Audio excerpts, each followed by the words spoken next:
ஒரு பெரிய லாபம். சூரியனை பத்தி நான் சொல்ல வேண்டியதில்லை, ஆனாலும் என்னுடைய ஒரு கிருத்தஜதைக்காக நான் ரொம்ப பெரியவாள்ங்கிறத சொன்னேன். அப்படிப்பட்ட ஒரு பெரிய பெரியவாள் வந்திருக்கிற போது அவ வாக்குனால ஸ்ரீமத் ராமாயணம் நம்ம தேசத்தை ரட்சிக்கும், நாம எல்லாம் நல்லா இருப்போம்னு சொன்னா அது பெரிய பெரிய பரமாசீர்வாதம். அவ ஜனகர் மாதிரி பெரிய ரிஷிகள். அவன் சுவாமி வாக்குனால அர்ஜுனனை கூப்பிட்டு, அர்ஜுனா கர்மணையவே சம்சித்தி அஸ்திதா ஜனகாதேகாங்கிறாள். அவன் ஜனகரை போல பெரிய மகர்ஷி போல வாழ், அவளை பத்தி எத்தனை சொன்னாலும் தரும். அப்படிப்பட்ட ஒரு பெரிய புண்ணிய புருஷாள். அவ இங்க வந்திருக்கிற போது அவ வாக்கால நல்லா அழகா 1/2 மணி அவ பேசின பிறகுதான் மேல ஏதாவது 10 நிமிஷம் நான் சொல்லிவிட்டு நான் நிறுத்த போறேன். தாய்மார்களே, நான் சாஸ்திரி தீட்சிதர் அவர்களுடைய கதையை கேட்க வேண்டும் என்று வந்தேன். கதையை கதையாக்கிவிட்டு என்னை பேச சொல்லுகிறார்.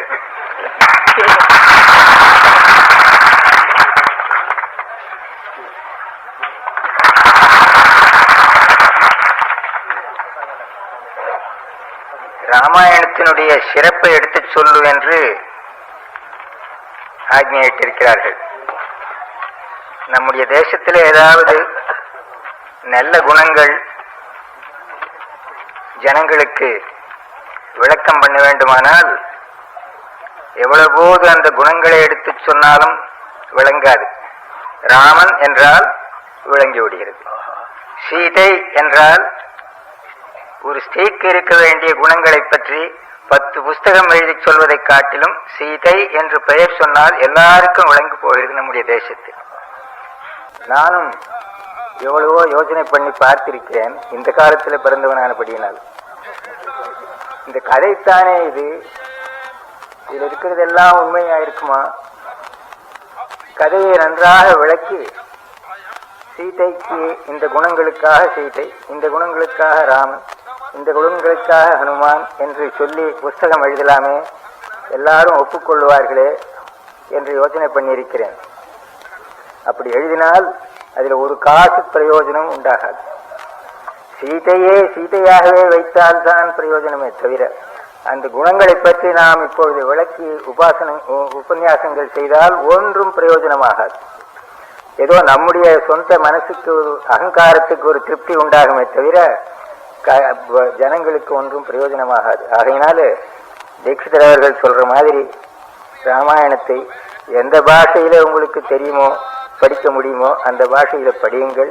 சீதை ஒரு பாஷைக்காக பிறந்தவள் அல்ல, எல்லா பாஷைகளுக்காகவும் பிறந்தவள். ராமனும் அப்படியேத்தான், ஹனுமானும் அப்படியேத்தான், பரதனும் அப்படியேத்தான்.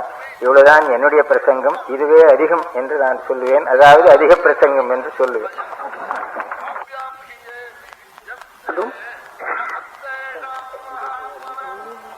ராமராஜ்யத்தில் பல பேர்கள் அப்போ இருந்து பெருமை அடைஞ்சாள். ஆனா ரொம்ப பேர்கள் ராமனை பத்தி தெரிஞ்சுக்காம போயிட்டாள் தெய்வம்னு. இப்போ நாம் அவளுடைய காலத்துல நாமெல்லாம் இருந்து இருப்பது ஒரு பெரிய பாக்கியம். ஒரு பெரிய மகாமேதாவிகளுடைய காலத்துல கம்பீரமான விசாலமான புத்தி உள்ள ஒரு பெரிய பெரியவாழ்வாள். அப்படிப்பட்ட ஒரு பெரிய சக்கரவர்த்தியினுடைய காலத்துல நாமெல்லாம் இருக்க முடியாத பாக்கியம் பண்ணது அந்த சக்கரவர்த்தி திருமகனான பிரபு இருந்த காலத்துல இருந்த மகான்கள் பண்ணின பாக்கியம் போல ஒரு பெரிய பாக்கியம் நம்ம பாக்கியம்.